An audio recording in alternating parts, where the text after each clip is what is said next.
bakiri bato nk'ibintu bijanye no kwikinisha canke twovuga mu kirundi kwisambanya ariyo ngeso igwiriye cane. Ivyo rero biratuma navyo nyene umuntu adashobora ubushobozi bw'umuntu bugenda buragabanuka, mbere ivyo vyo bifise n'ingaruka nyinshi cane. Ivyo rero bigatuma umuntu ashobora kuba atashoboye kugira ubushobozi bukwiye mu bijanye no kurangura amabanga y'abubatsi. Nk'abantu bakunda kwihereza inzoga cane kiri mu bintu bishobora guhungabanya ubuzima bujanye n'ivyo bintu bijanye n'amabanga y'abubatse. Abantu bihereza itabi, abantu bihereza ibintu birimwo amasukari menshi.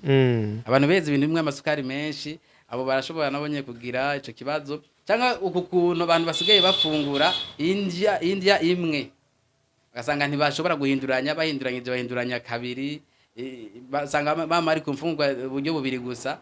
Ariko abantu ba kera bari bakomeye, bari bashoboye kubera ko barafungura indya zitandukanye zirimwo vya nkenerwa vyinshi, ama bigashobora gutuma ubwonko bushobora gukora neza, kuko ico kibazo gishingiye hanini mu bwonko. Hypophyse gashobora guhingura inkabura mubiri zishobora gutuma umuntu ashobora kwivamwo ubwo bushake, kandi agashobora kumara n'umwanya ukwiye ari mw'ico gikorwa. Kumbure tukiri ngaho nyene, umugabo vyitwa yuko akomeye ashobora kumara umwanya ungana gute? Umugabo vyitwa yuko akomeye arashobora kumara guhera inyuma y'iminota 5 kuduga. Gushika nkingahe? Gushika arashobora no kumara n'isaha yose.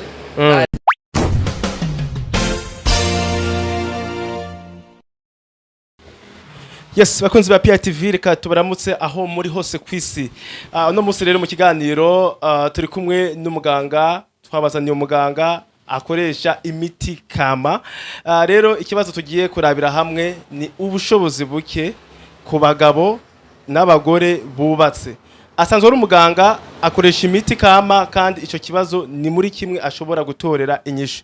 Ariko rero mu kanya turaza kumubaza byinshi, atubwire ico bita impuissance sexuelle, ico bisigura n'ubushobozi afise mu gukoresha iyo miti yiwe. Reka tumuhe ikaze, murakomeye. Namahoro cyane, turashima. Kumbure abariko baratwumviriza baravuga ati uyu turi kumwe ninde, amazina yiwe ninde? Ku mazina ni muganga Etienne niyo mwongere. Nkaba nsanzwe mvura nkoresheje imiti kama aha mu Kamenge ibarabara rya 14.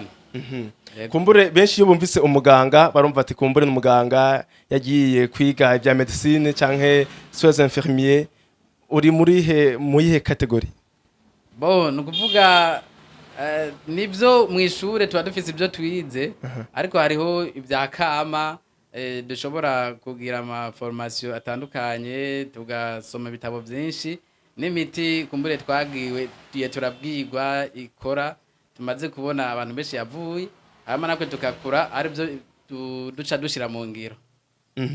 Ego twagusanze ku kazi aho usanzwe urangurira ivyo bikorwa. Rero ikibazo tugiye kugira hamwe, ubushobozi buke ku bagabo n'abagore bubatse, ico bita impuissance sexuelle mu kinyamazuru. Abariko barumva ivyo bintu, iyo bumvise ubushobozi buke ku bagabo n'abagore, tubwire muri make biba bimeze gute muri ico gihe? Murakoze cyane gose. Ico ni ico kibazo bavuze ngo ubushobozi buke ku bagabo, no kuvuga bisigura ni kuba umuntu w'umugabo adafise ubushobozi bwo kuba yogira ubushake mu vy'amabanga yabubatse, mu mibonano mpuzabitsina, canke se naho yogira ubwo bushake akaba adashoboye kubikontorora ngo bumare umwanya runaka bwategerezwa kumara. Ico gihe urumva akaba igihimba ciwe cirondoka, kikaba kidashobora kumara umwanya ukwiye kirimo kirakora mu bijanye nayo mabanga. Biterwa niki ahanini muganga? Mu bisanzwe ivyo biterwa n'imvo nyinshi. Hariho imvo ziza mu buryo bw'imibereho umuntu yigeze kubamwo, akaba yaciye mu bihe bigoye mu buzima bwa kera, akaba yarabayeho mu buzima bumubabaza, canke akaba abanye n'umuntu batumvikana badahuza. Ico gihe iryo banga ntirishobora kuranguka neza. Hari igihe naho biterwa n'ubugwayi. Hariho nk'umuntu afise ubugwayi bwa diabete, akaba akagira ubugwayi bwa amibe, afise ubugwayi bwa hypertension, abo baba bafise ikibazo gihambaye cyane gituma n'ivyo bihimba bijanye n'amabanga y'abubatse bishobora guhungabana. Ego hanyuma ikindi naco hariho ingeso usanga zishika abantu bagenda barakora cyane cyane nk'abantu bakiri bato nk'ibintu bijanye no kwikinisha canke twovuga mu Kirundi kwisambanya ariyo ngeso igwiriye cyane. Ivyo rero biratuma navyo nyene umuntu adashobora ubushobozi bw'umuntu bugenda buragabanuka, mbere ivyo byo bifise n'ingaruka nyinshi cyane. Ivyo rero bigatuma umuntu ashobora kuba atashoboye kugira ubushobozi bukwiye mu bijanye no kurangura amabanga y'abubatse. Nk'ubu uravuze ati hari igihe bivana ivyo umuntu yaciyemo muri kahise by'ubuzima bugoye, mbega iyo bishitse akaba yarabibayemwo ariko bigahera, ntabwo ico kibazo kigera gihera? Iyo icateye ingorane kibone umuti nakuvuga ni iyo ngaruka yavyo irahera. Yego irashobora guhera, ariko mva bisaba ko umuntu ashobora gushikira abantu bajeje ibintu by'inyifato ama bakamukurikirana, hanyuma akongera rero agafata n'izindi ngaburo zisanzwe zifasha umubiri zikawusubiza ku rutonde nk'uko vyategerezwa. Mbega nta muntu ashobora kuvukana ico kibazo? Yego birashika na cyane cyane mu gihe yavukanye izo zindi ngwara twavuze. Ubona nka diabete ni ingwara umuntu ashobora kwandura biciye kuba yayandurutse ko yavutseko, cyangwa izo za hypertension n'izindi. Ivyo rero umuntu ashobora kuvukana hanyuma agaca asanga yabayeho muri ico kibazo. Nk'uwavutse kumbure izo ngwara atazafise, mbo wavutse izo ngwara atazafise naho nyene navyo nyene birashika, kubera ko ico kibazo hanini gishingiye mu bwonko, kwikora ry'ubwonko. Ariko rero umuntu avuka twovuga ko ari nk'ubumuga, afise nk'ubumuga bwo mu bwonko, bigatuma rero n'ivyo bintu bitashobora kugenda neza. Nta sano bishobora kugiranira kumbure n'umuryango, nk'ingwara z'akaranda, kumbure basokuru bawe baragwaye barahuye n'ico kibazo, kumbure n'abana babo bakahora n'ico kibazo? Bo nta isano navuze ko bishobora guhurira, aho bishobora guhurirana ni kuba ni umuntu ashoboye kuyigwara vyatewe na bijya bindi bigwara, n'uwo mwana akaje avukanye nafise ibyo bindi bigwara. Ivyo bigwara nyene twavuze nka za amibe, za diabete, za hypertension. Numva ko nabasi bashobora kuba bari impwisa badashoboye kubera izo ngwara bagwaye, no kuvuga n'uwo muntu n'uwo mwana abandurutseko ashobora kuba nyene avuze ari impwisa, ariko vyatewe hanini na za ngwara nyene bandurukana. Kumbure umuntu rero amaze kugira nk'ico kibazo, umuti uba uwuhe? Umuntu amaze kugira ico kibazo mu bisanzwe mu byo navuze bishobora kuba bitera ingwara, harimo n'imibereho, ingene abantu bafungura, ingene abantu banywa. Nk'abantu bakunda kwihereza inzoga cyane, kiri mu bintu bishobora guhungabanya ubuzima bujanye n'ivyo bintu bijanye n'amabanga y'abubatse. Abantu bihereza itabi, abantu bihereza ibintu birimwo amasukari menshi, abantu bihereza ibintu birimwo amasukari menshi, abo barashobora nabonye kugira ico kibazo. Cyangwa uku kuntu abantu basigaye bafungura indya imwe, ugasanga ntibashobora bahinduranya kabiri, basanga mama ari kumfungwa uburyo bubiri gusa. Ariko abantu bakera bari bakomeye, bari bashoboye kubera ko barafungura inge zitandukanye zirimwo byankenerwa vyinshi, ama bigashobora gutuma ubwonko bushobora gukora neza, kuko ico kibazo gishingiye hanini mu bwonko. Hariho agahimba bitwa hypothalamus kaje gukontorora ingene ubwonko ibikorwa by'ubwonko. Nako rero gatuma akandi gahimba bitwa hypophyse gashobora guhingura inkabura mubiri zishobora gutuma umuntu ashobora kwimvamwo ubwo bushake, kandi agashobora kumara n'umwanya ukwiye ari muri ico gikorwa. Kumbure tukiri ngaho nyene, umugabo byitwa yuko akomeye ashobora kumara umwanya ungana gute? Umugabo byitwa yuko akomeye arashobora kumara guhera inyuma y'iminota 5 kuduga gushika nkingahe? Gushika arashobora no kumara n'isaha yose. Hariho ariko biterwa n'ubushobozi, kujya abantu basanga bafise inkomezi zitangana. Ushobora gusanga umuntu afise inkomezi nyinshi muri nkeyi, biterwa rero n'ubushobozi umuntu amubiri w'umuntu usanzwe ufise. Kumbure Tiene, hari ikibazo gikunze kuvugwa mu mvugo ngo bamara minota 2. Ubwo koko ni minota 2 nyene canke ni imvugo ngereranya? Yego cyane, ivyo birashika, mbere hariho n'abatamara niyo minota 2 nyene. Bigashika umuntu akaba ari kumwe n'umugore wiwe hajya akimutegura ubwo nyene intanga zikaba ziraje hanyuma bikaba birarangiye igitsina ciwe ntigishobore kongera gusubira guhaguruka numva ko uyo ntaba yakoze n'ikintu na kimwe hariho n'abandi ashobora kuba iyo ushobora gutegura uwo muntu hanyuma hamwe ashoboye gushyiramo rimwe kabiri ubwo nyene bikaba birarangiye. Mbega iyo bavuze ubushobozi buke ni ku bagabo gusa, abagore bobo nta kibazo?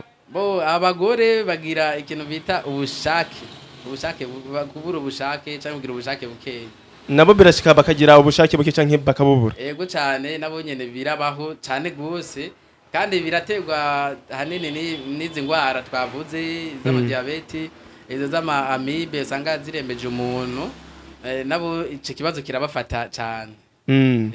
Kumbere bandanya rero umuti kuri abo bantu bafise ibyo bibazo n'umuti nyabaki? Umuti abantu bafise ibyo bibazo bashobora guhabwa nuko nsubiye inyuma cyo tutari twavuze nuko hanini arashobora kuba habuzemo ikintu bitwa zinc, cyunyunyu zinc kirabura kenshi, no kuvuga kwa kunura abantu bashobora kwihereza imfungwa zitandukanye niho bashobora kurongera nk'ivyo byunyunyu umubiri ubukeneye bishobora gukomeza ubwonko bigatuma bushobora gukora neza. Hanyuma bakihereza ibifungurwa bishobora gutuma cyangwa ingaburo zishobora gutuma imitsi yabo ishobora kuba yo shobora gukora neza, kuko hari igihe usanga ibinure byaragiye ku mitsi bigatuma amaraso adashobora gutembera neza. Gukora nka siporo kugira ngo imitsi yabo nyene amaraso yabo ashobore gutembera neza mu mubiri kugira ngo ashike mu gitsina, hanyuma igitsina gishoboye guhaguruka kandi kikamara n'umwanya ukwiye, bakagira n'ubushobozi. Hanyuma barakwiye kandi kugira ingeso yo guheba kwanza ivyo babitera ino ngwara, no kuvuga bagaheba ibintu bijanye na kugwiza ibintu by'amasukari menshi cyane, bakagabanya bakagabanya kunywa inzoga canke se bishobotse bakaziheba, kubera ko nazo ziri mu bintu bishobora byonona cyane iki kibazo. Abanywa amatabi nabo nyene bakabiheba, ivyo birashobora kubafasha cyane gose. Hama rero bakaja ku ngaburo zibereye cyane cyane bagakunda kwihereza nka za sezame, nizo ziba zigwiriyemwo ayo mazenke ama calcium, zirakora cyane mu bwonko, za sezame, ingano zimejeje, ubuki, ivyo biba byiza cyane. Gufata gingembre, tangawizi ishobora gufasha gutuma amaraso ashobora gushika mu mitsi neza, agashika mu bihimba byose neza, no kuvuga ivyo umuntu ashobora kubikoresha byo mufasha. Ego birashobora kumufasha, ariko kandi aba hariho iyindi miti yateguwe, abari imiti yateguwe kwico gikorwa umuntu ashobora kwihereza hama agashobora gukira mbere no mu misi mikayi cyane gose. Ego aha twakugendeye turabona ko ufise imiti myinshi, ubu ufise umuti kuri ico kibazo twariko turaganirako? Ego cyane, uwo muti turawufise. Bawita gute? Kumbure nk'abeko baradukurikira bavuga ati umuti witwa gute? Ego no muti bita nguvu. Uwo no muti ufasha no muti ufasha abantu bafise ubushake bukeyi. Mboni no miti turiko turabahereza witwa nguvu, uwo ufasha abantu kutarangiza vuba, ufasha abantu basinzikaje n'ibintu byo kwikinisha, kwisambanya. Urafasha kandi no kuzibura imitsi, kugorora imitsi yitunye ku gitsina, nk'abajya barakoze ibintu byo kwikinisha sanga imitsi yarononekaye, irafasha kuyigorora amaraso bigatuma amaraso ashika neza mu gitsina. Iyongereza kandi no kuryoherwa, umuntu agakora ibikorwa abiryoherewe, kandi utera n'ubushake vuba na vuba, ku buryo umuntu ashobora gukora ico gikorwa hanyuma akashobora gusohora intanga, akashobora no kuguma bandanya agikora kumva agifise bwa bushake bwo kubikora. Urafasha kandi n'abakenyezi nuko kunezerwa, bakumva babishaka kandi bakumva babiryoherewe. Numuti tubona ni nguvu wakuriwe nga mu Burundi, ugizwe n'ibiki? Ego bon, uno muti ugizwe n'ibintu kama, ibitegwa kama bisanzwe bizwi mu bintu byo kuvura, harimwo nk'ikintu bitwa ginseng, aba harimwo n'ibyo bita kuri girofre n'ibindi tutiriwe turadondagura, ariko bisanzwe bikomeye cyane muri icyo gikorwa. Uyu muti mu bisanzwe ushobora gufasha umuntu mu minsi 5 yonyene, kandi umuti umuntu awufata mu minsi 5 gusa, akaba arasubiye kugenda neza. Nukuvuga yuko nyene ashobora gukira agakira burundu, nubwo yo barasinzikajwe n'ico kibazo cyo kwikinisha canke za diabete. Na subiye inyuma gatoyi ku muntu yagize kino kibazo bitewe na diabete cyangwe niyo amibe cyangwe bitewe n'umuvuduko rirenze ry'umuhindi w'amaraso, hypertension, uyo tubanza gukura mu nzira ico kintu cabiteye. Ego ari diabete, turafise umuti dushobora kumuhereza, akabanza kawufata, akaja ku rutonde, hanyuma agaca asimbira no kuyo.